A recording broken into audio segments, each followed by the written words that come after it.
start with this story. I was telling my life story to an Ecuadorian in Madrid some years ago. Nobody, of course, has ever heard of the Pedro Pan airlift, so I'm telling him the story, and he starts crying. And I say, you don't have to cry, everything turned out wonderfully for me. And he says, you idiot, I'm not crying for you, I'm crying for your father, who never got to see you again.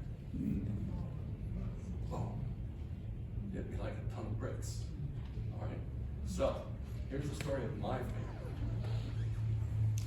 I already had one first cousin who was given a 30-year sentence and was in prison. His father was arrested during the Bay of Pigs invasion and tortured.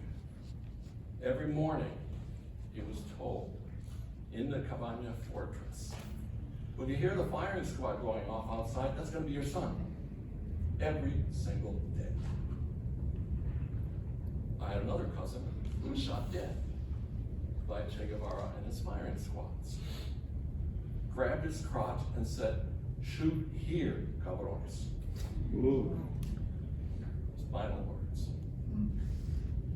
My family was middle class. I guess some might say upper middle class. But we fit a certain pattern, the pattern that Victor has outlined. My parents decided to send us away when the Committee for the Defense of the Revolution was set up right next door to us. And they were pestering my parents, why aren't you sending your children to school? Because here's a little footnote. All the schools in Cuba were taken over by the government and closed in April of 1961, right after the Bay of Pigs invasion. And there was no school from April 61 till September 61. My parents refused to send us to school, and they were under enormous pressure from our nice neighbors next door. And what did I see at my own school? I was in 5th grade in April 1961. We began in September of 61 with a nice full classroom. By the time April 61 rolled around, about 2/3 of the classroom was empty. One by one, my friends disappeared. Some left with their parents, some left on their own. As things would turn out, I ended up with just about every childhood friend that I had as a Pedro Pan, except for one who couldn't leave and stayed, and as he would tell me later, when he saw my brother and I leaving at the airport because he came to say, by the way, they would put us in a glass fishbowl, it was called La Peseta, just to torture us and our parents. Glass this big, you couldn't talk to your parents. You had to get there early so that you could be strip searched. And you couldn't talk to anybody on the other side of the glass because the sound didn't carry through. So this friend of mine who didn't leave, Miguel Sáenz Figueroa, remained. He says to me, years later when I published my memoir, you know, that day seeing you saying goodbye to you at the airport changed my life. It was my first step towards prison. And he ended up spending 8.5, maybe 9 years or so in prison. Many of those years spent totally naked because he refused to wear the same uniform as common criminals. Miguelito, I saw his textbooks because he was going to school. I saw Miguelito's textbooks. I saw his math textbook in which every math problem was politicized. I remember one very, very clearly. Jose Gonzalez used to pay his scumbag landlord so much for rent every month. Thanks to the urban reform, now Jose Gonzalez only has to pay so much. Thanks to our great illustrious leader, Fidel Castro, el Comandante. What percentage reduction has he had in his rent? It was not education, it was indoctrination. I saw it with my own eyes. My parents saw it. My mom told me later, well, she was much older, we were already here in the United States. She decided to send me and my brother to the United States, not just because of the CDR next door, but because my brother and I would shout counter slogans at the pioneers who marched down our street. dos, tres, cuatro. My brother and I were chanting 1, 2, 3, 4, comiendo mierda. Wasting our time, basically. That's the polite thing. I was hiding behind a bush, I remember. We had to get chopped. So we left. And here's the part of the huge tail end of the Pedro Pan airlift. In October of 1962, the missile crisis shut all doors. No one could leave Cuba. No one. According to one statistic that I have seen, when the doors were shut in October of 1962, there were 80,000 Cuban children holding visa waivers. 80,000. There were 14,000 of us who got to leave, but there were 80,000 kids holding visa waivers in an island with a population at that time of only 6 million. I failed math in high school, so you do the math. It's a huge percentage of the population.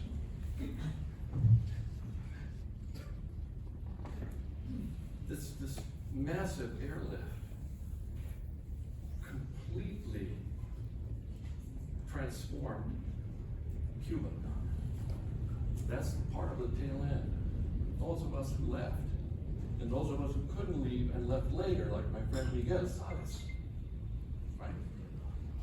They were Cuba's future. Gone. Most of us went here, and, well, most of us did well. But what I'm trying to get at the other tail end, because I know I'm also running out of time, is the other part of the story, the other people involved. People who ran the Pedro Pan program, the camps. People who ran the Pedro Pan program in whatever the central office was. The man who waited at Miami Airport for every single plane was named George. Yeah. If you look at the exhibit in the next room, there's an entire wall with the names of those of us who left. That's his handwriting, I think, isn't it? Or someone associated with him. Yeah. So, people like him. People like Polita Grau and her brother who were cranking out the visa waivers in their house directly across the street from the G2, the government spy center. Right across the street.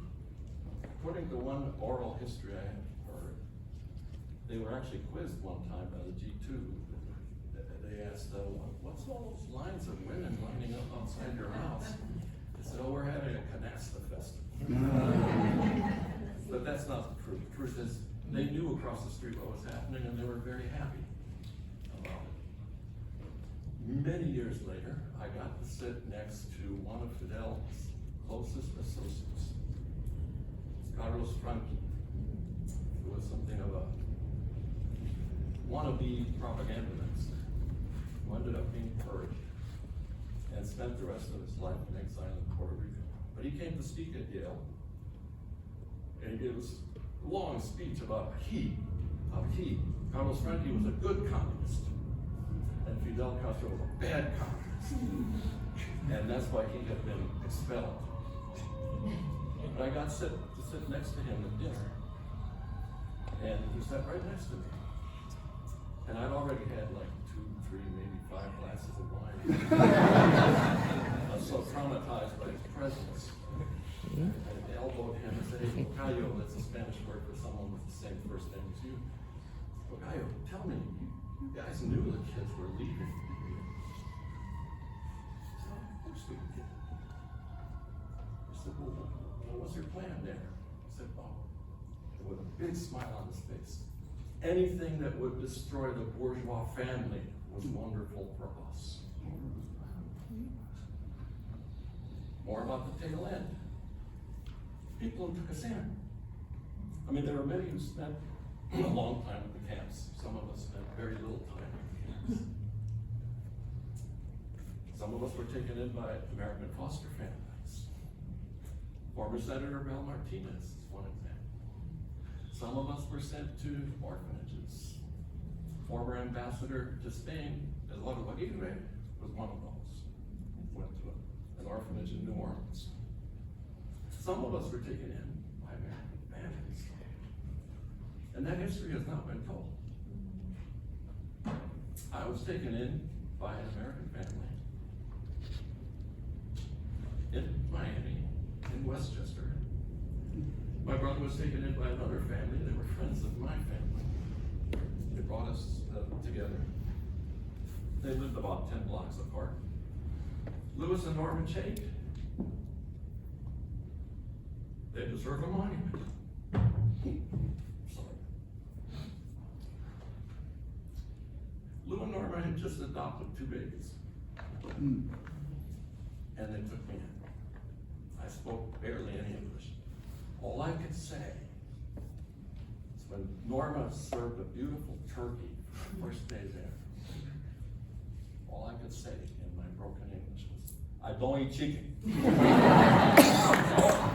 She tried to explain to me, this is not a chicken, it's a turkey. I don't eat birds. They were Jewish. I learned some English really very quickly. I also learned some Yiddish that I thought was English. I discovered it was not English until I moved later to Bloomington, Illinois. Yeah, and Lou and Norma, I hated church and religion as a child. I just hated it. To me, there was no scarier or nastier place than a church. Lou and Norma forced me and my brother's foster parents, also Jewish, forced him to go to St. Brendan's Church every Sunday. And they gave us money to put in a collection plate. And my foster father, Lou, was an atheist. Who later told me, many, many years later, his family had come to the United States from Russia before it became the Soviet Union.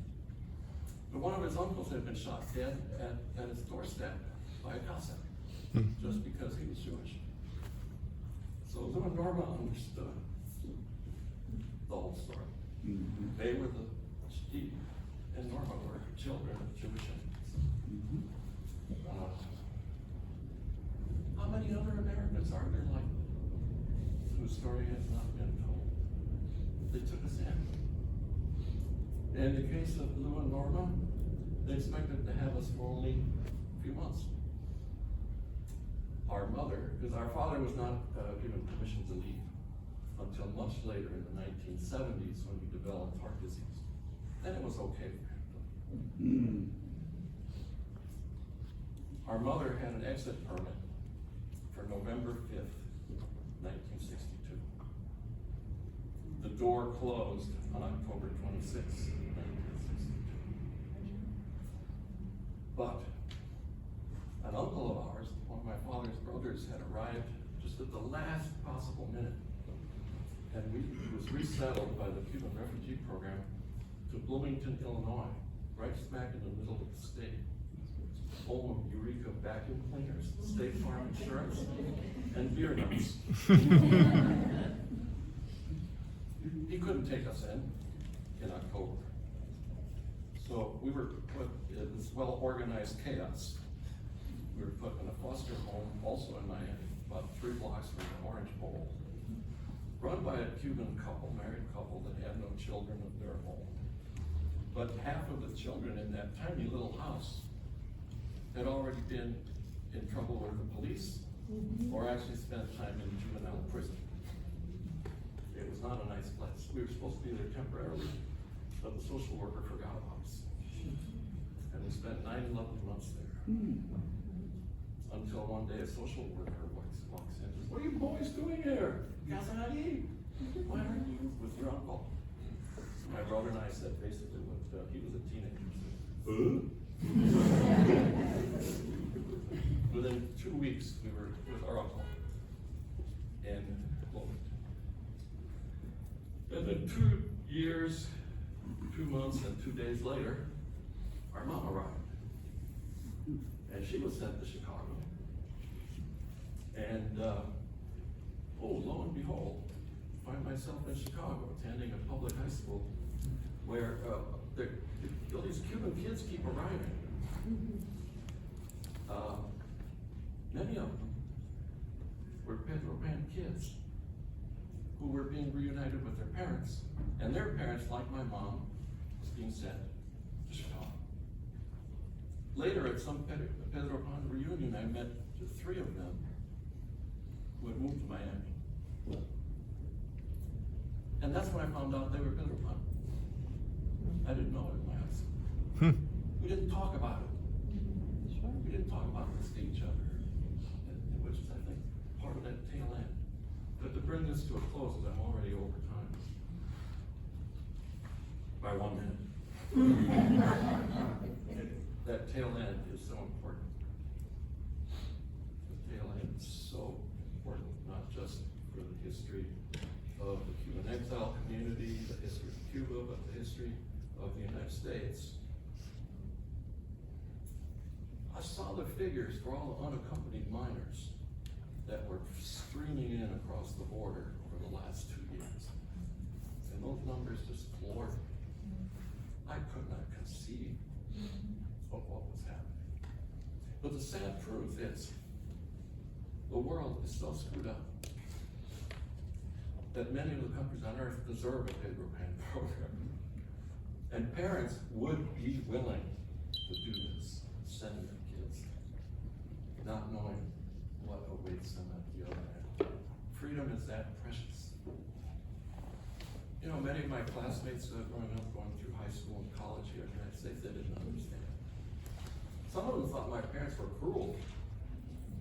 And I remember once at a conference with a German historian in Germany who said, your parents were horrible.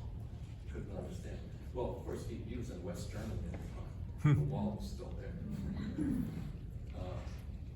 Could have been an East German historian. He wouldn't have said that. Every time I meet someone from the former Soviet Empire, we have much to discuss. And it's important for the history of the United States. This exhibit here is a wonderful thing. Museums that showcase this part of history, it's so important. I'll close with this, another anecdote. Summer of 2009, I go on an alumni tour with Yale alumni. Well, most of them, or all of them, very well heeled. And also, mostly over 80. And I find myself in Prague, in Czechia. I'm blown away by the beauty. I'm also blown away by one fact. What did my mom say to me repeatedly? We're sending you to the US so that you don't end up in Prague. Because we're being sent to Prague. I know one Pedro Pan alum, a woman who was going to be sent to Russia, the Soviet Union. And that's where her parents decided time for you to leave. But anyway, I find myself in Prague, just marveling at the beauty of the city, remembering the photos of the Soviet tanks in 1968. We're taken somewhere, I think we're in the theater where part of Amadeus was filmed. Some of the concert scenes were filmed in Prague. And one of the Yale alums, over 80, asked our tour guide, who was Czech, hey, I keep seeing posters throughout Prague for the Museum of Communism. Have you been there? He says, I don't need to. I lived in it. That's the story for all Cubans. Even the ones that are arriving today, they may no longer be subjects of the former Soviet Empire. But in tiny miniature, that island of now 10 million people, because in the last 3 years, about 1 million have left, most of them young, the future of Cuba, leaving. In miniature, somehow, that repressive communist regime has managed to stay in power. making life miserable for everyone who lives in that island, except for the ruling elites. I always tell my students, question about communism. What should I read? I say, read 1984, read Animal Farm, George Orwell. Couldn't have described it better. And I have a little poster of George Orwell outside my office. Because my profession is being turned into an agency of communism. The kind of history that is now being written, the way that the students are being trained, the things they write about, Marxist. We have many prizes for senior essays at Yale. We have about a dozen for American history. European history only has 3 prizes. American history has 12. But I've been keeping track over the past decade. The vast majority of the senior essays that win prizes have 3 words in the title: race, class, gender. Race, class, gender. Either all 3 words or just one. And last year, 2 of the 3 European prizes went to race, class, gender. So the quote I have from George Orwell: he who controls the past controls the present. He who controls the present controls the future. This museum, it's like a nuclear bomb against us. It's the past not retold, but the past told as it should be told. So thank you to everyone here in the